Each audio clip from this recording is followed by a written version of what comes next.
Price the lord.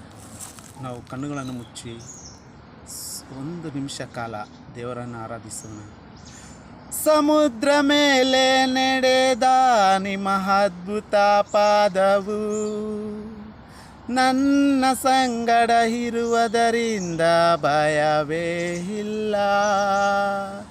ಸಮುದ್ರ ಮೇಲೆ ನಡೆದ ನಿಮ್ಮ ಅದ್ಭುತ ಪಾದವು ನನ್ನ ಸಂಗಡ ಇರುವುದರಿಂದ ಭಯವೇ ಇಲ್ಲ. ಆರಾಧನೆ ಯೇಸುವಿಗೆ, ಆರಾಧನೆ ಯೇಸುವಿಗೆ, ಆರಾಧನೆ ಯೇಸುವಿಗೆ, ಆರಾಧನೆ ಯೇಸುವಿಗೆ. ದೇವರು ನಿಮ್ಮೆಲ್ಲರನ್ನು ಆಶೀರ್ವದಿಸಲಿ. Praise the lord.